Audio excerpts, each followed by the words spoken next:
There's an exhilaration when you're playing outdoors. And people, when they experience that, they want to do it again. I think that's how you learn how to play hockey, and I think that's how you learn to have a love of the game. Try stuff out here that you wouldn't do in the game. Stick handling around and have fun. It's way more fun. My first recollection of skating was on a frozen river, actually, which ran through the back of my grandmother's house.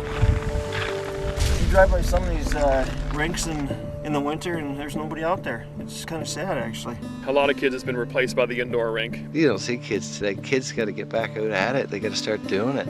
I think it's the age now of those guys that this is what we did, so we don't understand why it's not happening still. But it's not. Well, the Golden Shovel arrives in Minneapolis today to scoop up excitement about this week's U.S. Pond Hockey Championship. America's largest pond hockey tournament in January. All these guys coming out here from all over the country. So there's going to be everybody from All-Americans to ex-professionals. Have a little fun, good skate, maybe a few beers after to lick our wounds. Storm's probably the best pond hockey player out here. We're going to predict first place. Worried about playing anybody? No, it's pond hockey. I suppose we all have something to prove because we're out there. I'm going to win this thing. Instead if I pass away out there, I wouldn't mind. That's what I'm excited for this tourney, is that it's going to be kind of the same, like you're a little kid again. Holding this tournament reminds everybody where it came from and what hockey's really all about.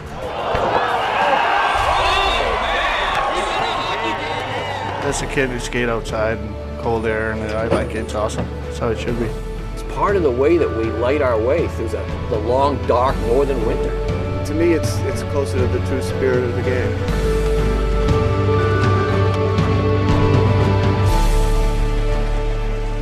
I wish I could go back and be 8 years old again for a couple days.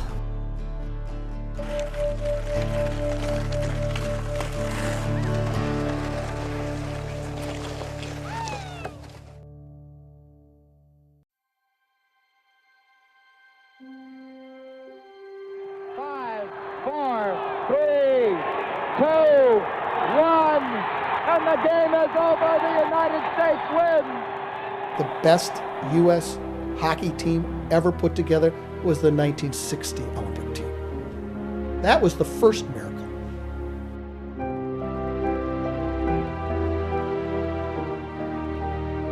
We were really there for one reason, and that's to win. Del Perry coming in. We weren't expected to win the gold medal. Their pressure was on the Canadians and the Russians. That was Canada's era of dominance. All you read about is what Canada's going to do to poor U.S. Well, you can count in one hand the number of times the U.S. beat Canada in the Olympics. It was the Cold War. The Russians were the bad guys. It was the big bear with the hammer and sickle. Sologubov for backhand shot in front. Alexandrov and the Russians had come in, and they started to win it every single year. They played a different style of hockey. They were strong, fast. They were like a machine. Who taught them to play this way? Our buddies were now getting cut just prior to the Olympics. I didn't care whether they liked me or not. I think they probably wanted to kill the man. I think there might have been a little coldness. It wasn't cool, it was ice cold. Well, let them quit. Find where they want to give them the plane ticket and get them out of here. I don't care if you speak to me the rest of your life, but when we're out there, you pass the puck to me, I pass the puck to you, and that's all that counts. These guys were not just the best players of their time, they were among the best American players of all time. Don't forget, we were a group of young kids, and we got a chance to win a gold medal, something that's never been done by an American team. I'm a David guy versus Goliath. In this particular time of February 1960, it was David's time. That team was underappreciated the day after they won the gold medal. I think it's easy for us to forget about and overlook those players and those accomplishments. Nobody made a big issue of it, but we all feel very proud of it. How many people today really remember it?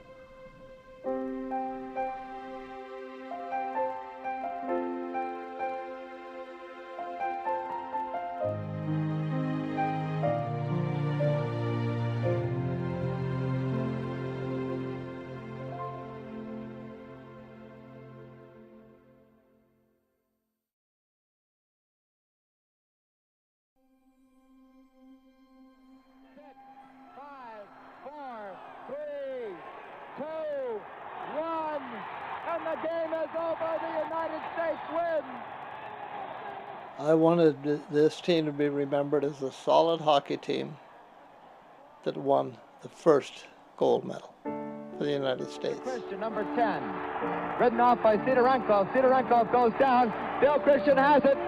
Both in front. By and large, they get nowhere near the kind of contemporary recognition. Anytime sports writers start writing about the history of U.S. hockey, it seems to begin at Lake Placid. You know, and people say, what's the difference now and then when 80 won it? Or I just don't forget, I think the film was in black and white when we played. It's now in color. Bill Cleary coming in.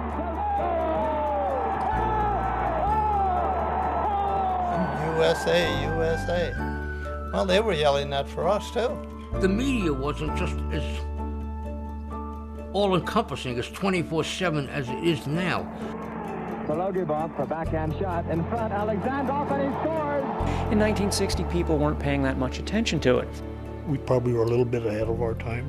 Nobody made a big issue of it, but we all feel very proud of it.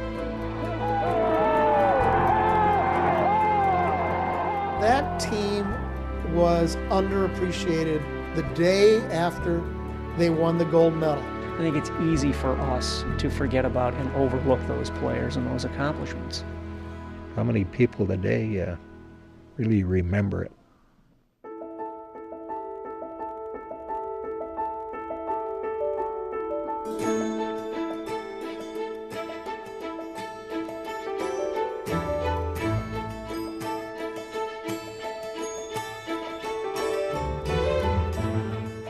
We were really there for one reason, and that's to win.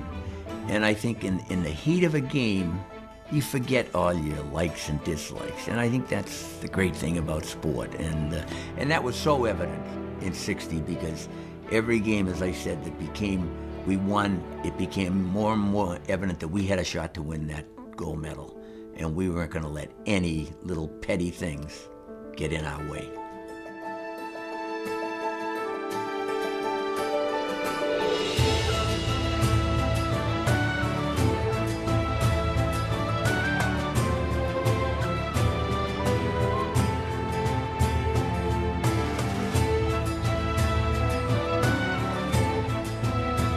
They played all of the world hockey powers.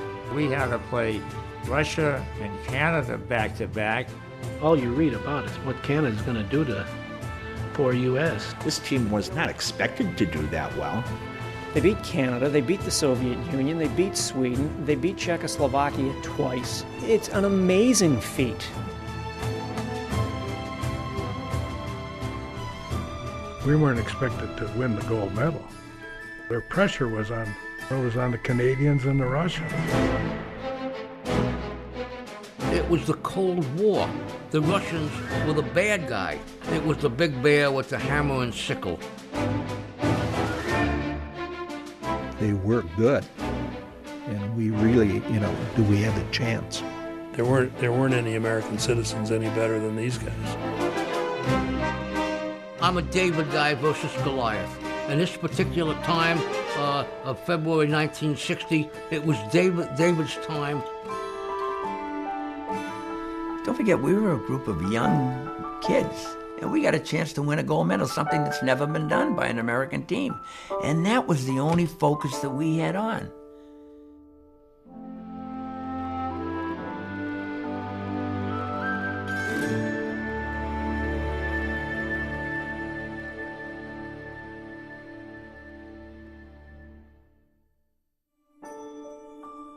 Since the beginning of hockey, Canada has been synonymous with the sport.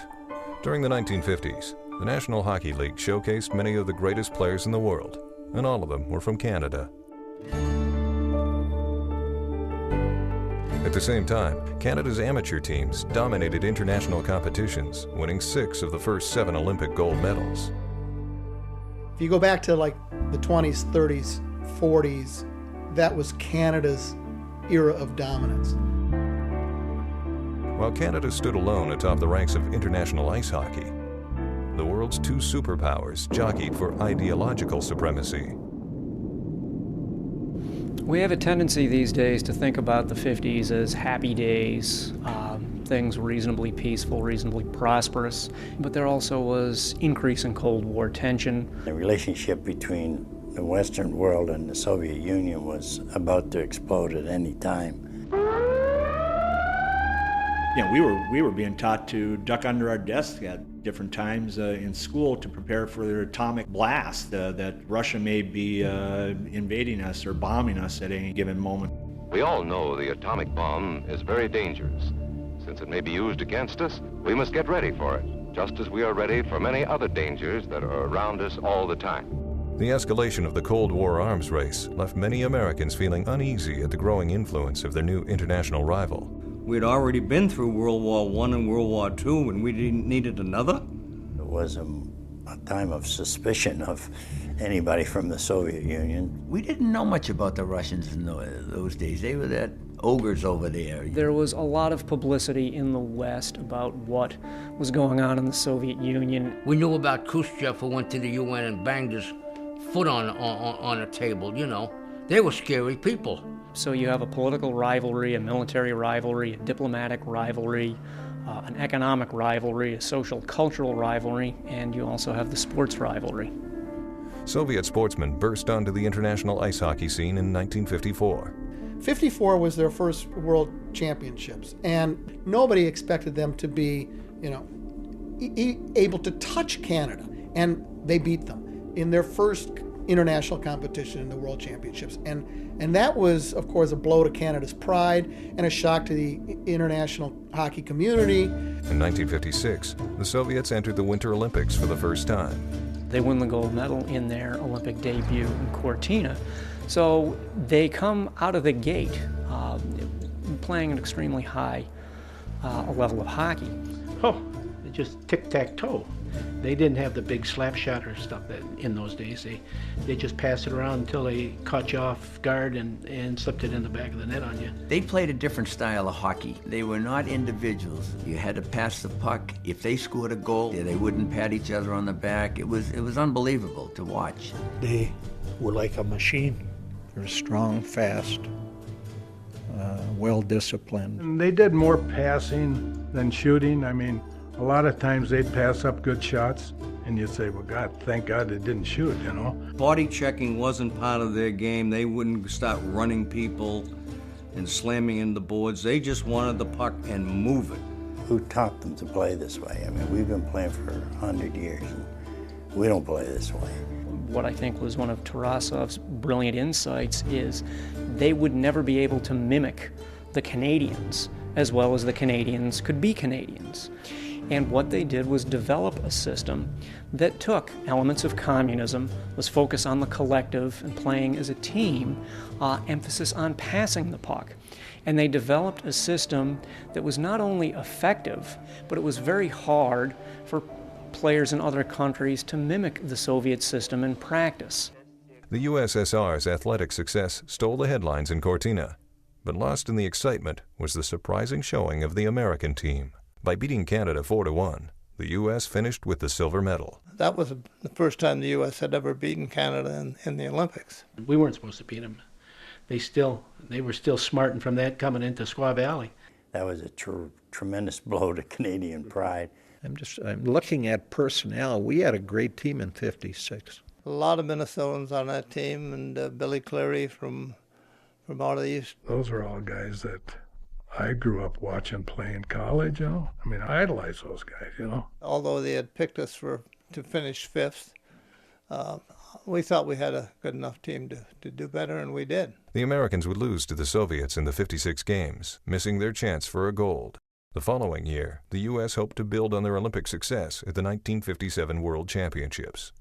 You see, in 57, the World Championships were held in Moscow, and we weren't allowed to go in because of the Hungarian situation. Canada, the United States, and a number of the other democratic countries declined to go to Moscow and participate in the tournament. That was not unheard of at that time for state departments, presidents, etc., to get involved and to say forbid athletic competition on the basis of politics.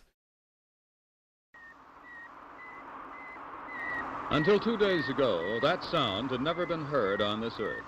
Suddenly, it has become as much a part of 20th century life as the whir of your vacuum cleaner. It's a report from man's farthest frontier, the radio signal transmitted by the Soviet Sputnik. Well, Dr. Newell, what about the vital question that everybody is thinking about? Why and how did the Russians beat us to the draw? This gets a lot of people concerned that the Americans are lagging behind the Soviets in education. I should make it very clear that I do not think we're doing enough, that I am not satisfied as an American with the progress that we're making. And I think in the final analysis it depends upon what we do here. I think it's time America started moving again. As the decade came to a close, the U.S. hockey team got a glimpse of life behind the Iron Curtain in preparation for the 1959 World Championships. To think that you're going to go behind the Iron Curtain for 30 days in 1959 was awesome.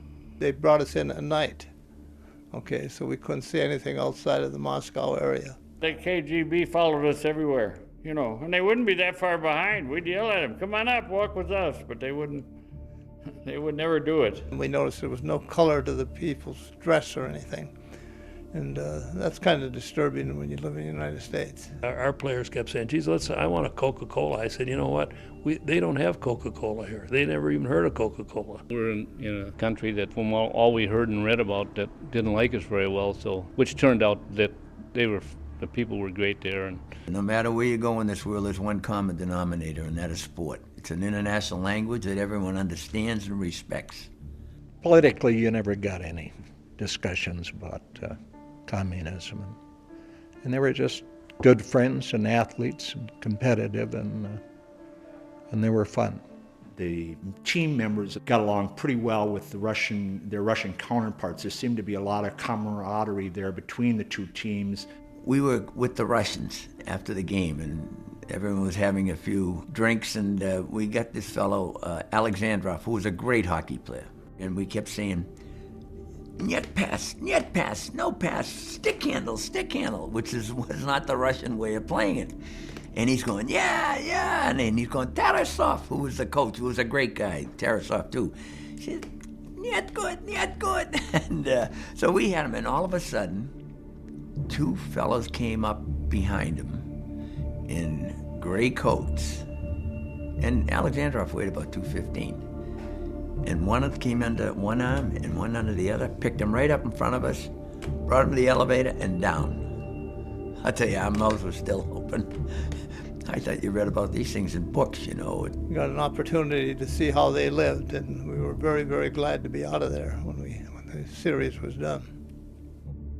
I probably was so young and naive, I didn't appreciate the importance of the trip. A lot of these fellows on that team hadn't played in Europe, and they learned the refereeing, and they learned a lot of things. I mean, I think the big importance in the international hockey is you're playing on the bigger ice surface, and you're playing against teams who are playing the style of play that you're going to see in the Olympics. Playing 30 games in 60 days, the American national team gained valuable international experience against some of the best teams in the world. We had to play the Swedish national team, Olympic team, in an outdoor rink in Stockholm in a snowstorm. And every 5 to 10 minutes they would stop the game and clear off the ice. They didn't have stands. What they'd do is they'd blow snow up and then terrace it off. So you had to stand on the snow. And let me tell you, it was not warm outside. It was pretty cold up there, and we were 10 miles from the Arctic Circle. This big defenseman, Lasse Bjorn, cross-checked Waldy Olsen in the face and broke his jaw. I think he lost about 10 teeth, 30, 40 stitches, and 2 broken cheekbones. So McCartan came out of the net because he was the only big guy we had, and they had a little fight going on. Well, it was just a big fight, and it was snowing like a sumbitch. Everybody was fighting. It was just, I think the fight ended and everybody just left and went home. I don't think we ever finished the game. They didn't agree with some of the things we were doing on the ice, so they took a few shots at us. The cops were, hitting them with their billy clubs and things. The fans start throwing snowballs at us. And here there are 25,000 people, and what a night it was. What a great memory. The Swedes were great.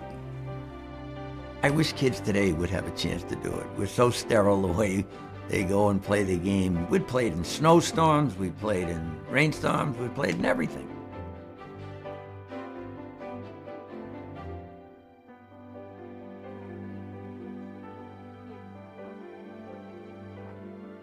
The final stretch of the international tour would end in Prague, Czechoslovakia. We had a pretty good team in '59. We played the World Championships in Prague. There were 6 teams in the tournament, and when we got there, I was told that we'd be playing the Canadians and the Czechs and the Russians in about 5 days, three games in 5 days against those teams. And I said, well, we might as well go home. Canada was just loaded. I mean, they had all pros. Those guys were making $300 a week or something. So you'd see them around town, and they'd say, "What do you guys make?" $7 a week or whatever it was. So we didn't do it for money. Prague was a huge rink, you know, really big. Big dark arena, so you could hide and run around there and take a high shot, and no one could see it. Paulie Johnson take slap shots, and the goalies couldn't see it. Center Paul Johnson led the '59 national team with 82 points in only 54 games. Oh, could he skate and could shoot like crazy. Yeah, he was a little hyper. Paulie was. I think I ate too much. They said I was eating all the time. Paul was a go-getter. He might not be really feeling up to the game, but once he hit the ice, he was a 100% hockey player. Johnson and the Americans played well in Prague, defeating the Swedes, the Finns, and the Czechs. We had third place sewn up until the last minute of the Czech-Canadian game. Canada had already won, and they decided to force the play and pull their goaltender. Well, the Czech center just picked it up and fired it home. And that put the Czechs in the third on a goals for and against. So if I'd have made one more save, we'd had a bronze medal, but we ended up in fourth. The Americans left Europe without a medal, while the Canadians took first and the Soviets finished second. The Canadians think that the Soviet challenge has been blunted, and that when the Canadians go to Squaw Valley, they'll beat up the Russians, the Americans, the Czechs, the Swedes, anybody else who gets in their way, and return to Canada's rightful place as the dominant Olympic hockey power. California's Squaw Valley, the dream setting for the 1960 Winter Olympics, awaits the great day. The tiny hamlet of Squaw Valley, California, feverishly prepared for the next meeting of hockey superpowers at the 1960 Winter Olympics. Meanwhile, the U.S. Olympic Committee was searching for a new head coach for their hockey team. Apparently, the two front runners were Jack Riley of West Point and Harry Cleverly of Boston University. You know, Riley had been piped in. He was well established. First for the national team, he was a player, then as a coach. Jack got 11 votes, and the only vote for Harry Cleverly was by Jack Riley. Riley's first order of business was selecting the team that would represent the U.S. in the 60 games. Johnny Mariucci was a good friend of mine, so I was going to have one training camp in Minnesota, and John would take care of that, and in Boston, Harry Cleverly at the arena. He was the BU coach. And from there, 25 guys were selected to go to West Point just before Christmas in 1959. I knew most of the players, and I made a couple of trips to Boston. I only made one trip to Minnesota. He came in to watch a scrimmage, and he says, "Okay," he says, there'll be a posting down in the locker room. This is the truth. I went down and I'm looking at the names, and I was saying, God, he cut some pretty good guys. But my name wasn't on there, you know, and what he did was post the guys who made the cut. That era was the era of the stand-up goalie, and Jack McCartan really wasn't a true stand-up goalie. Jack was our goaltender in '59 in Prague, and he was phenomenal. And we just thought he was a shoo-in, but he got cut. The team converged at West Point, where Coach Riley was tasked with getting his players ready for the grueling Olympic schedule. Training camp at West Point was tough because they had the largest rink in the United States. They called our rink Lake Superior with the roof, 232 by 90. Jack would often select players to play in the afternoon against his cadets, and so you'd get a little extra time on the ice. And I'd have my team, after practice, would skate quite a while. Instead of going from goal to goal, I'd go sideways because you can loaf a bit going goal to goal, but going sideways you can't loaf. When the original group was going through the drills at West Point, I think they probably wanted to kill the man because he believes that you win a game in the third period. You win a game on strong legs. He had his own style. He wasn't close to the players. I didn't care whether they liked me or not. I didn't. If they didn't like me, it's too bad. He doesn't have to buddy with them, and he didn't. Riley, I think, was the kind of guy who was a driven and intense coach. He emphasized conditioning. I overdid it, but I knew that's the only way we were going to win.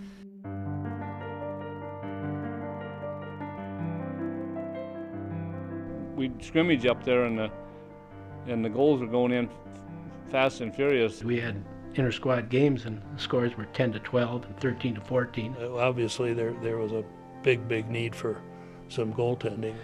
Jack Riley had us at his house for dinner, and he asked us how we could best improve the team. We said, bring Jack back. So one of the reasons Riley had problems with him was he thought he went down too much and too soon. As we now know, going down is not such a bad thing. It actually, you stop a lot of low shots. Before Jack could make it back to the Army in Fort Carson, he was still in St. Paul, and they called him back. Everybody knew we needed McCartan badly. I think that Riley's principal task, and it was a hard one, was to get the right guys together, to get the right team on the ice. At the end of the training camp in West Point, Coach Riley named his former teammate Jack Corain as Olympic captain. Jack was more of a stay-home defenseman, and he could body check, and he played the body well. And he's one of the toughest competitors that I ever played with. And I'll tell you, if you're going to war, you want Corain on your side. I think Jack Corain was a veteran presence and kind of a wise elder. He played in the 48 Olympics. Now this is the 60 Olympics, 12 years later. Firefighter, 2 kids. He was 31 years old. So he had a job that he ended up taking 4 months of unpaid leave away from. And then when he returned, he got denied a promotion because of a break in service. As true amateurs, Corain and his teammates were asked to put their lives and careers on hold to play for their country. The Olympics at that time for an American hockey player was the highest pinnacle you could aspire to. They weren't being given chances to play in the National Hockey League, even though some of them were good enough. And so playing on that Olympic team meant everything to them as players and as athletes. January 2nd, 1960, as final preparation for the Olympics, the team embarked on a cross-country exhibition tour.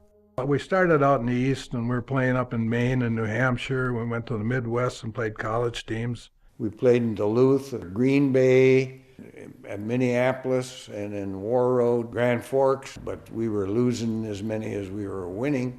We played some very good college teams on the road all the time, and we didn't set the house on fire. 2 of the players missing when Riley's team left West Point were Billy Cleary and John Mayasich, stars of the 1956 silver medal team. The 2 best players in America were my brother and John Mayasich.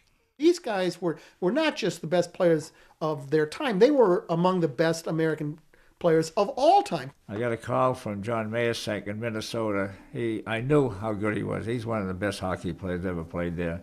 Mayasich is a guy that when you read about his accomplishments, he seems like a real-life Paul Bunyan. Some of the stories about him, they said that he could kill a penalty by taking possession of a puck and stick handling around and through and evading the other team for the entire 2 minutes. Mayasich was big enough, he was 6'180", strong, athletic, and understood the game. I want that guy in defense. You can control the game back there, and he did. He had a wicked slap shot. He's one of the first that had really a good slap shot. He could be an all-star center iceman. Now he's playing defense. Well, now he's controlling the puck. He can move the puck up. He preceded the Brian Leaches and the Bobby Orrs and the Ray Borks as far as being a defenseman who was really a great offensive threat. He is a figure who should loom much larger in the American collective imagination than he does. They contacted me probably the summer before and wanted to know if I'd be available, and I had the commitment to Green Bay and said I couldn't leave until the season was over. He said, I can't come to West Point because of a job. I said, John, I'll meet you at Squaw Valley.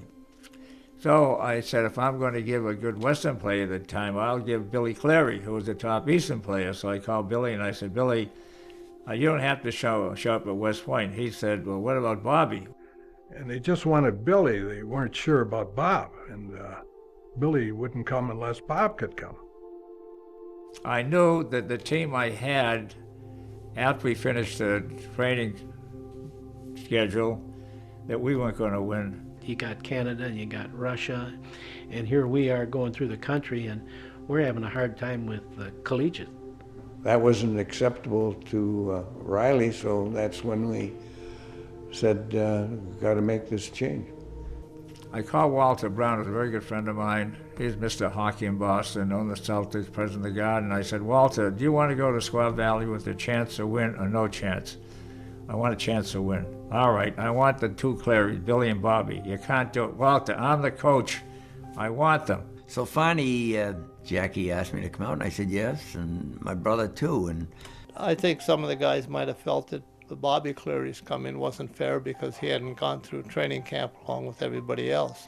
When Jack Riley wanted Bill Cleary, he could cut another Eastern guy to make room for Bill Cleary. To add Bob Cleary, Coach Riley had to cut one of the Minnesota guys, who turned out to be Herb Brooks. Herb Brooks picked up a lot of things from Jack Riley. They were similar in their temperaments and able to get inside guys' heads. And Herb used to laugh about it. You know, he obviously made the right choice, but it hurt. That was a very, very painful thing. And then Herb, of course, had to do it 20 years later.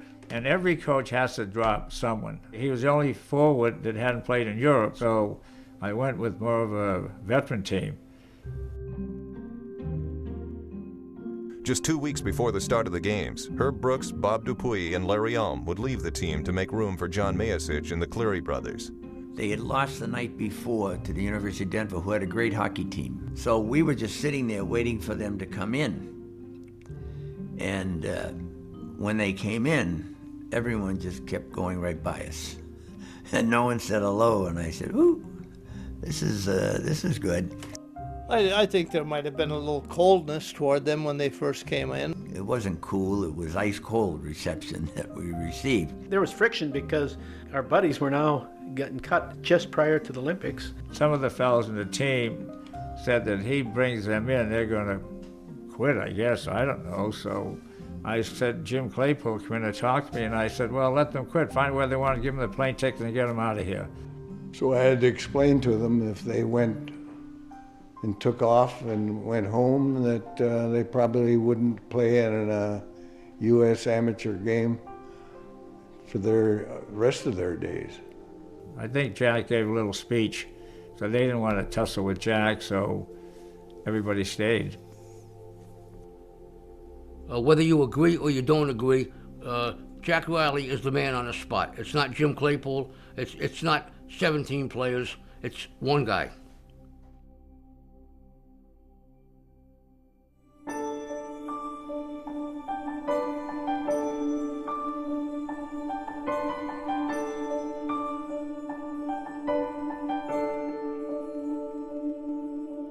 This is Walter Cronkite back at our anchor position for our CBS television coverage of these Olympic Games. Here in the IBM Data Computing... The 1960 Games were a transition to the modern age of Olympic competition. Computerized scoring, medal skis, and the Zamboni were introduced in Squaw Valley. The 8th Olympiad also marked the end of a more innocent era, where celebrities, athletes, and the public mingled in a quaint village beneath the California sun. Squaw Valley was a great place. It was nice and little, you know, and you could go to every event with walking distance, you know. And Walt Disney had done a terrific job of designing statues and everything. 4 players to a room, and we had very nice facilities. It was wonderful because in the village, we all ate together. We had a recreational room, we'd play ping pong, and that's where we got to know all the different teams from the different countries. It was cozier. It was a cozier games, cozier era. While the crowds in Squaw Valley cheered alongside Hollywood stars, throughout the rest of the country, Americans watched the competition on their living room television sets for the very first time. A full hour of colorful pageantry at Squaw Valley, California opens the 8th Winter Olympics. At the futuristic $3.5 million ice arena, Vice President Nixon heads the dignitaries, before whom pass 740 athletes from 30 nations in the traditional parade.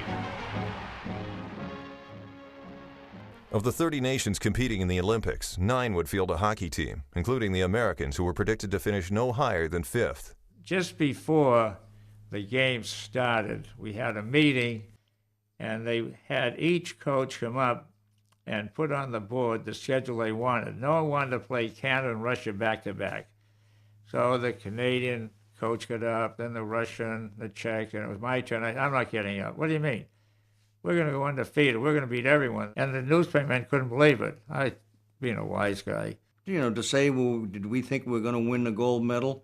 I'm sure we didn't think that, but we wanted to win at least a bronze or a silver. I think if you'd look at our track record going in, if we were a dark horse, we were very dark.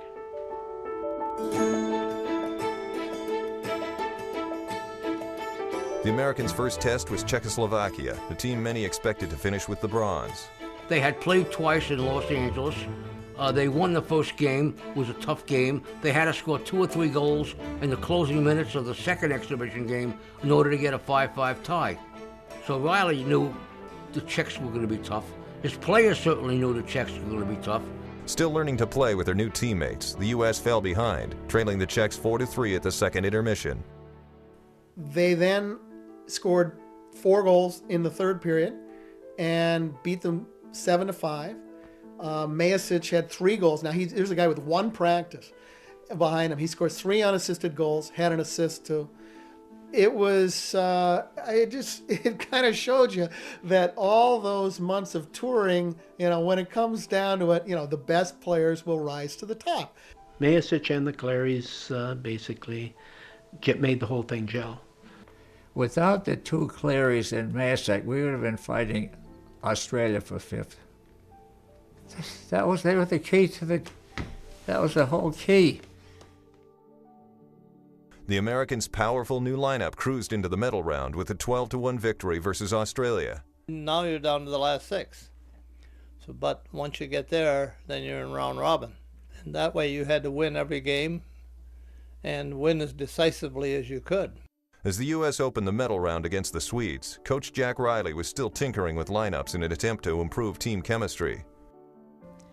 And we're up doing warm-ups, and we could hardly get a puck from anyone just to take a shot on the goalie in warm-ups. And I can remember going on the ice, and I said, Rabbit, that's Bobby McVeigh, was a great friend of ours, and I said, Rabbit, I came 3,000 miles only to do one thing, that's win. I don't care if you speak to me the rest of your life, but when we're out there, you pass the puck to me, I pass the puck to you, and that's all that counts. Well, there's team dynamics, and everybody worries about it, but I think that they are overrated. I think that really what brings a team together is winning.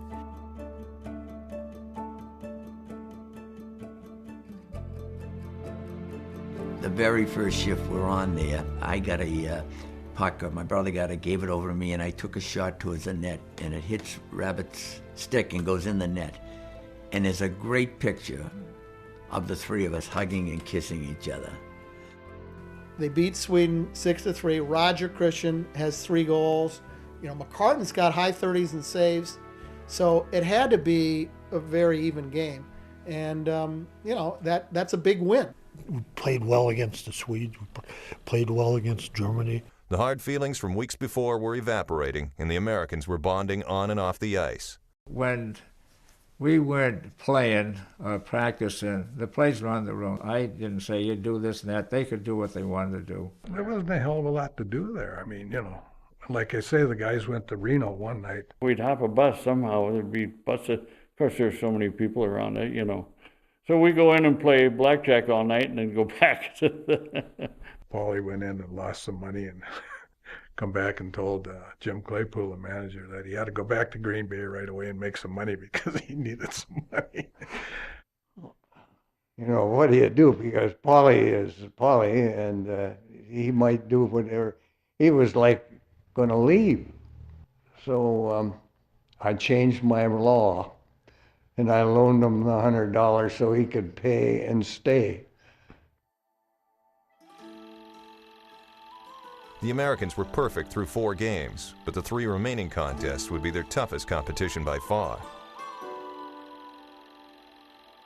So now they got the 2 big games back to back, Canada, Russia. You got to go on to the next game, and you just hope that you can keep the momentum going. Pretty soon after you win enough, you think, boy, we got a chance here. Yeah, we were getting more confident all the time, you know. We said, yeah, maybe we can do this, you know. We were playing good, and like I say, we had a good team. This was a team that was experienced, that felt good about themselves, but they still were facing a team they almost never beat in international play. That brought us to the Canadian game, and that was the moment of truth.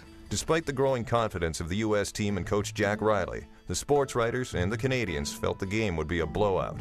They just thought they were so much stronger. I mean, the idea that they talk about, hey, we thought we were going to beat these guys by 7 goals, that's an awfully wide margin in hockey. That's not an opponent that you respect and expect is going to give you a good fight. Well, you can count in one hand the number of times the U.S. beat Canada in the Olympics. You're just hoping that you could play a good game and be competitive, you know, and you knew you were going to be in tough against them. They were like playing teams that were in the NHL. I still consider the Canadians in 1960 our biggest opponents.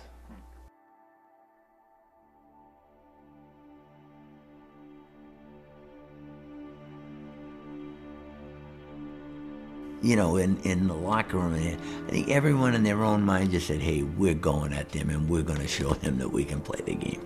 Knowing they needed a strong start, the U.S. attacks relentlessly in the first period. We had a face-off in the Canadian end of the ice. And I got the draw back to John Mayasich. Mayasich took a long shot, which he could from the point. He had a good shot. And I got the rebound and knocked it in as I was getting hit pretty good by Mr. Sinden.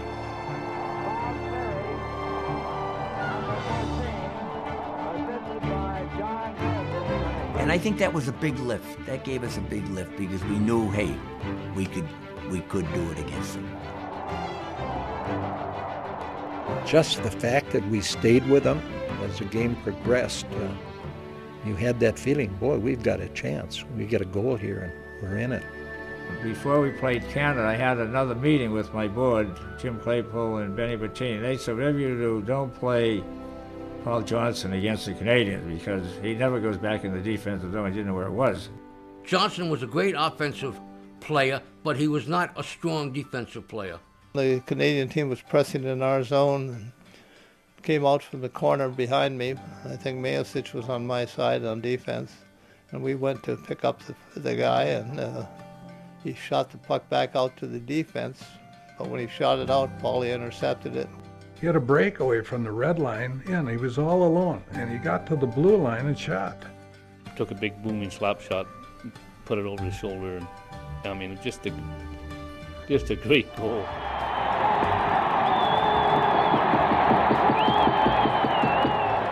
Paulie came toward the bench, and I said, Paulie, why'd you leave it go so early? He said, I had him beat. When that went in, I mean, it was like heaven. We were there. You know, our bench erupted, and it caused some great concern for the Canadians. You could see them, you know, say, ooh. Desperate to even the score, the Canadians mount a blistering counterattack, launching 32 shots in the last 2 periods against goalie Jack McCartan. We got scoring chance after scoring chance after scoring chance after scoring chance, and we're getting nowhere. Of course, McCartan was tremendous, and he was stopping everything. He just rose to a level that had not been seen. He had the Canadian players talking to themselves, I know that. But then it was just a matter of hanging on. They scored 1 goal, and we just hung on until we could get the victory. It was a big shock in 1960 to get beat by a team that was probably ranked about 4th or 5th in the tournament. A great time to hear the final bell. And then everybody is, you know, throwing their gloves around and sticks like they do, you know.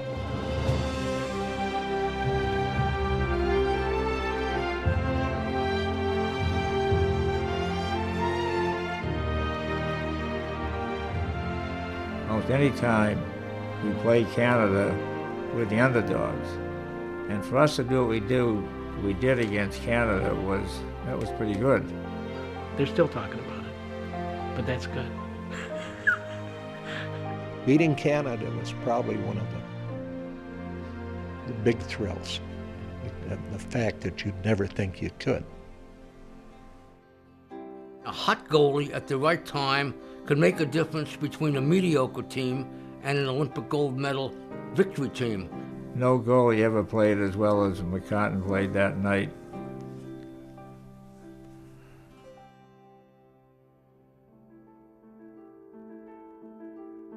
The crowds in Squaw Valley were beginning to buzz about the upstart American hockey team. They were also celebrating the gold medal victories of American figure skaters David Jenkins and 20-year-old phenom Carol Heiss. In the Alpine competition, when officials were unsure if a skier missed a gate in the slalom, they asked the camera crew for permission to review the tapes. It was the birth of instant replay. Meanwhile, Germany's Helmut Recknagel flew to gold in the large hill ski jump. Every event was a fierce competition, but in the end, the USSR dominated the overall medal count.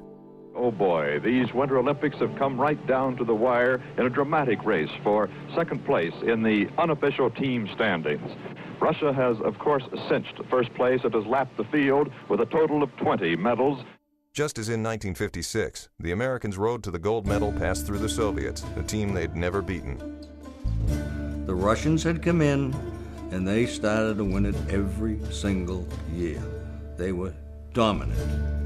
We come back from 56 saying, boy, you ought to see those Russians. They are really good. No one ever seen them. They didn't know how good they were. Only the guys that had played against them knew how good they were. Their defenseman, Sologubov was a tremendous defenseman. He was about 6 feet and could absolutely fly. They had a guy by the name of Alexandrov, was a big 6'2" centerman, and he'd set up in the slot. I mean, they'd been together for years. We were together. Some of us were only together a couple of weeks. They got good at what they did, or they weren't a sportsman and no longer were on the team, and then they had to go and get a regular job. You got them right under your thumb, because if they don't play hockey, their life isn't as good as it is if you're a hockey player. Well, that was their life. They played hockey. I'd watched them in 59 and in 56, and I knew we were underdogs. I'd played a number of games against Russian teams, and we had never beaten them. So I believe that you're dealing with psychology. You think, God, we're going to go on the ice and we're going to be number 9 victim. I was in that rec center there the day before we were playing the Russians, and this little Latchev, the little winger, was in there. He's coming over and he says, tomorrow I'm going to put one here and one there. Yeah, he was talking trash, before trash was trash, The anticipation was building for the hockey showdown between the USSR and the USA, and the 8,500-seat Blythe Arena was filling up quickly. Tickets became hard to get and everything. I didn't, and of course, at that time, they didn't give us any tickets or anything to the games. And I was giving friends of mine, one was carrying one skate, another guy was carrying another skate, guys were carrying my stick, and I'm walking them through the gate to get them in. And they pack about 10,000 people into the arena. So many people are packed in that reports are there were spectators sitting on the American team bench. Benny Bertini, who was our trainer, he was from Lexington. Benny went over and said to this group of people, he said, hey, you can't stay here, you got to get off the bench. And finally one fellow says, well, you know who that is? He says, no, it's Pat Brown, the governor of the state of California. He said, I don't care, we got to get him off, we can't. But it was, it just, as I said, the interest grew and grew. What they called a ragtag team of insurance men and carpenters, which we weren't. It was suddenly going to become a Cinderella team. The unlikely run by the U.S. hockey team had also finally caught the attention of the American press. We root for our team against their team, and we take it very personally. And so now, all of a sudden, it was on television. This was a game that had some national interest in the following way beyond hockey. The tensions were high in the crowd, in country. I know that there was a distinct feeling that we should, we had to beat these Ruskies, we had to beat these communists, and again, that's how most people thought. This is the big game of the Olympics, the United States versus USSR. There's the horn, so let's switch down to the ice. The officials this afternoon, Kurt Hauser from Switzerland dropping the puck, and Richard Wagner. There's the face-off. Goes into the corner, number 4, John Mayasich for the United States. Picked up 3-on-2 break for the United States. Across to Johnson, the backhand shot. Early in the first period, when my brother was coming down and he gave me a pass coming in off the right wing. Bill Cleary coming in.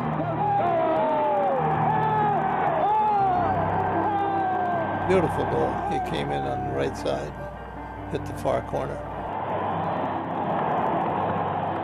Bill Cleary, number 7, opens up the scoring for the United States.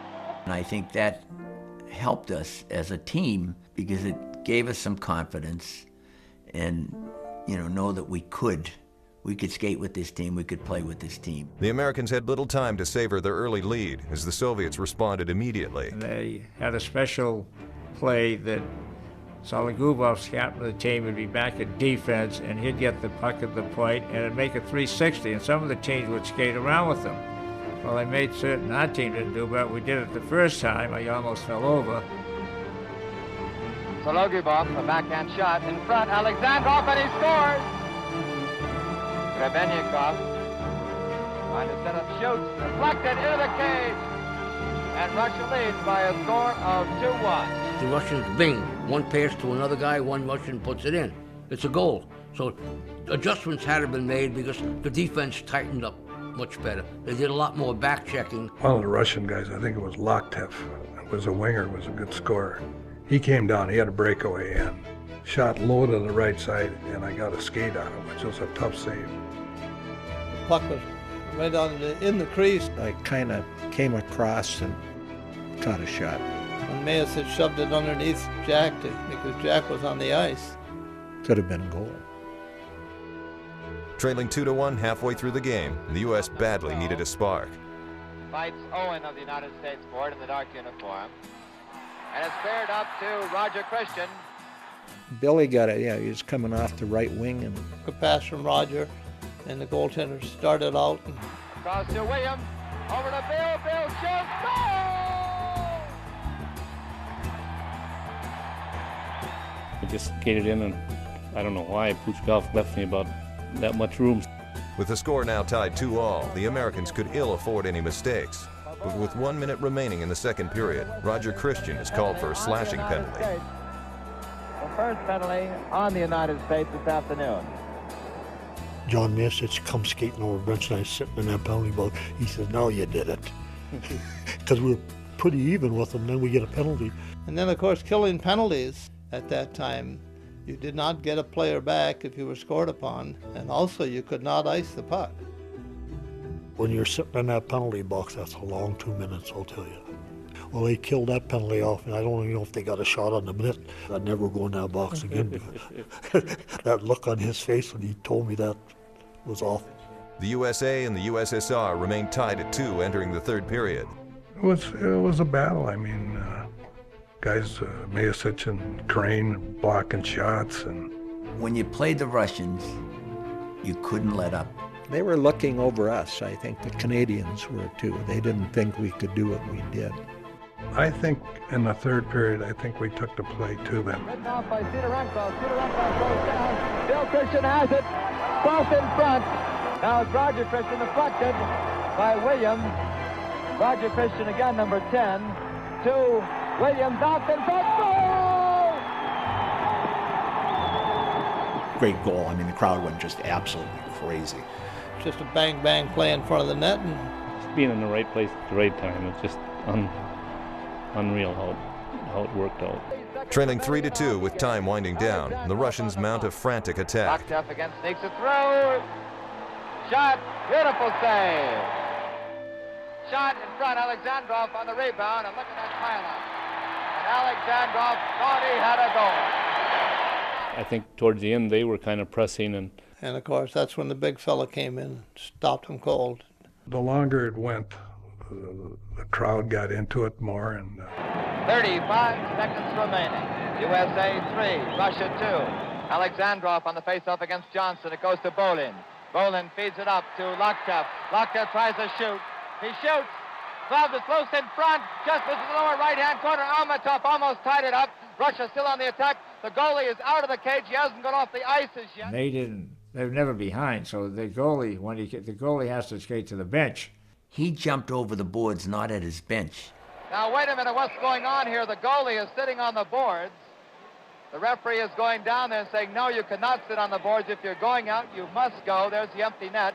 You must go to your own bench. It was a mental mistake on his part. Pushkov. What happened? Well, they stopped the play. It's illegal substitution.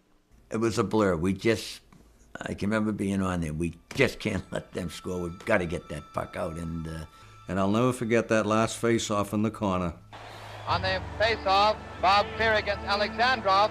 You watch the play. I'll call off the clock. 10, 9, 8, 7, 6, 5, 4, 3, 2, 1. And the game is over. The United States wins.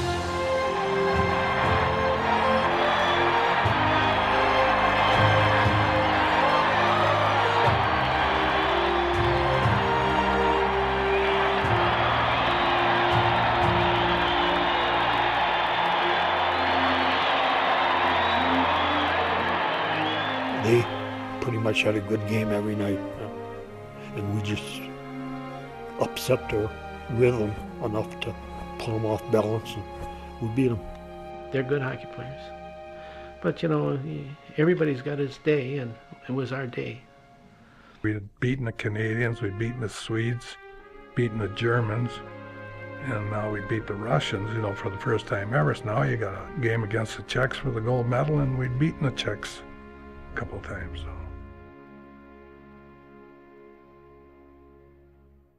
The next morning, we had to get up early. It was 8 o'clock in the morning, Sunday morning. I didn't get a chance to go to church that day. When they drew the teams, I think a lot of them thought that the Russian-Canadian game would probably have been the deciding game. How do you bounce back from that high? You've beaten the Canadians, you've beaten the Soviets.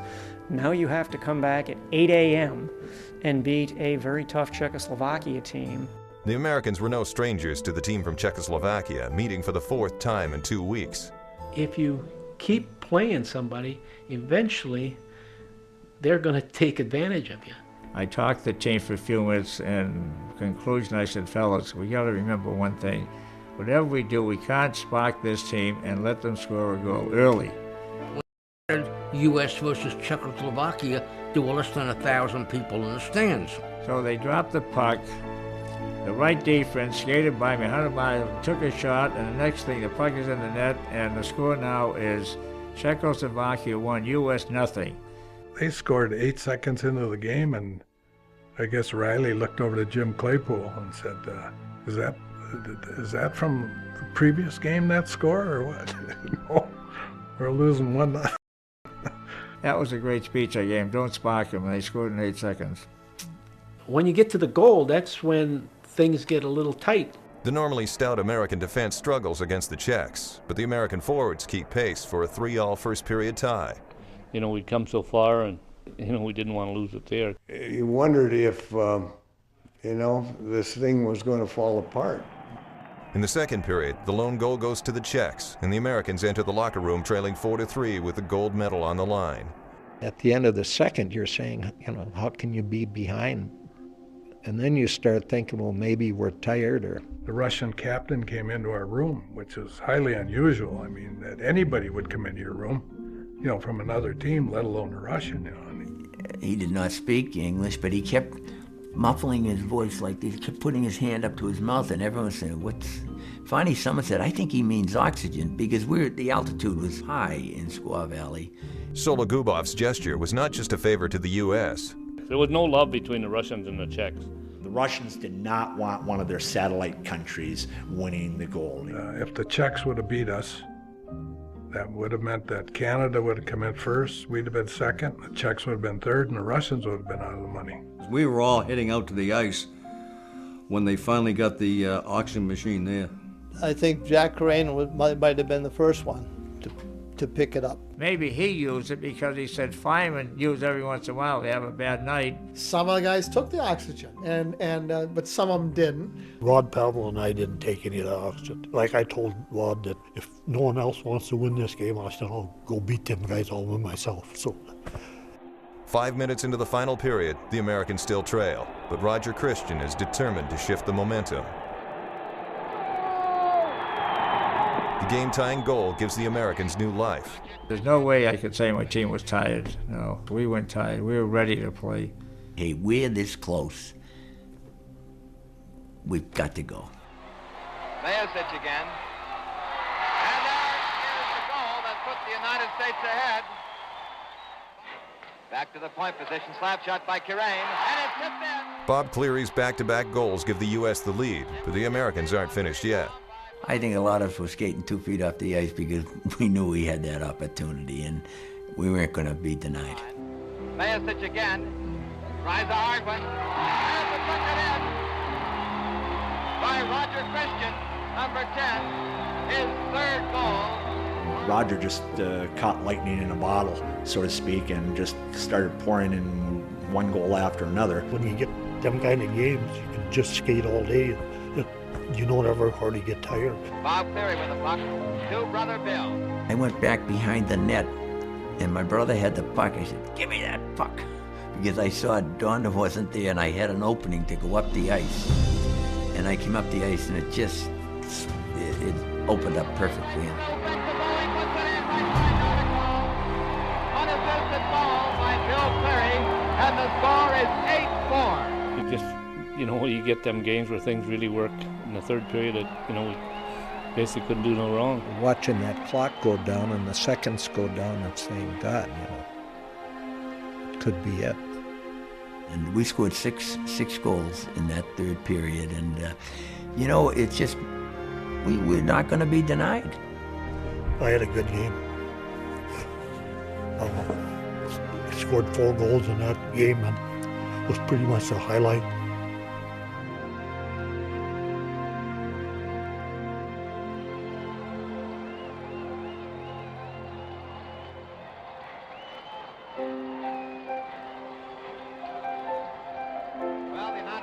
Trailing 4-3 going into this final period. A dramatic 6-goal splurge clinched the first Olympic gold medal in hockey for the USA.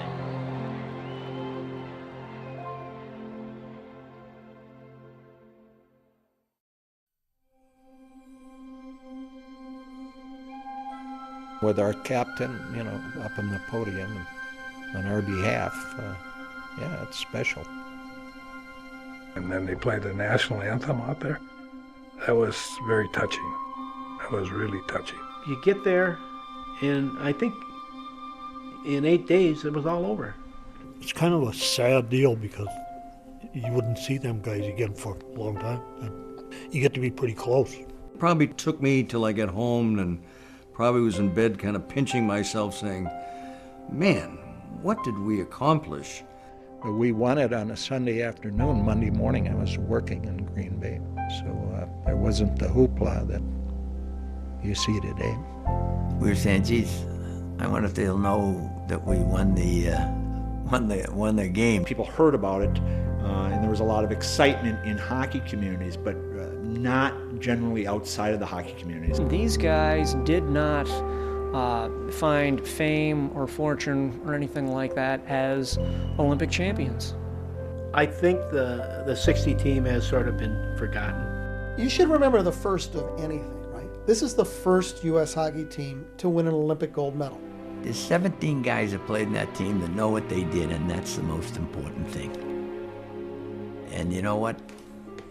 It's in the record books forever, so we don't have to explain anything. Quiet pride. I don't have to have everybody telling me how great it was, but I know in my own head. You think back and say, how can it happen or why? the 1980 U.S. Olympic hockey team, that was the biggest upset. But I think the best U.S. hockey team ever put together was the 1960 Olympic team. That was the first miracle. It's something that you appreciate because you never believed it could happen. Hey, there were great moments for us, and we were the first to win a gold medal for this country. You know, like I say, I mean, you realize in your own mind what you did, and that's enough for me.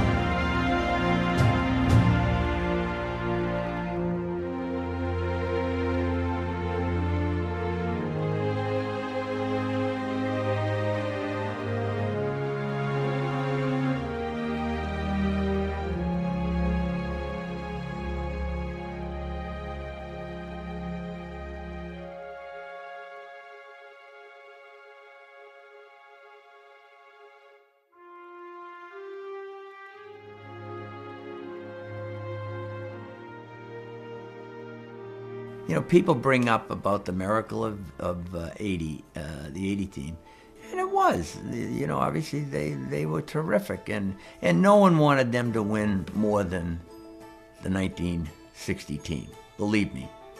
In fact, it's the only game I went back to the Olympics since I played. And I happened to get a couple of tickets, and my wife and my daughter and I went up to the games. And I went down to see Herbie Brooks before the game, and I just wanted to wish him well. And so I was just chatting, and then all of a sudden the team was coming in after the warm-ups, and I saw most of them because I knew most of them. I recruited out of them because I was coaching college at that time.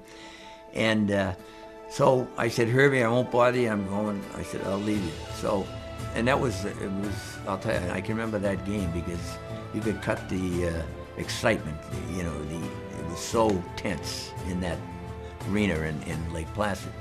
But I'm going out, and all of a sudden the trainer came and he said, Herbie wants you to go in and talk to the team. I look back and Herbie's going, you want me to go talk to the team? What am I going to say to them, you know? So I did. And I can remember saying to them, I said, you know, I know exactly what you're going through. You're up in this small little hamlet in northern New York in the Adirondacks, and you're oblivious to what's going on in the rest of the world. Because, you know, you're so immersed into what the situation is for you that you just don't realize. I said, and you have captivated not only the American public, you've captivated the public all across this world. That's the excitement you have generated. And I can tell you right now, there's 17 guys that played in that 60 team are rooting more for you than anyone else. And I'll tell you, they know that you are going to win. And that's when I left.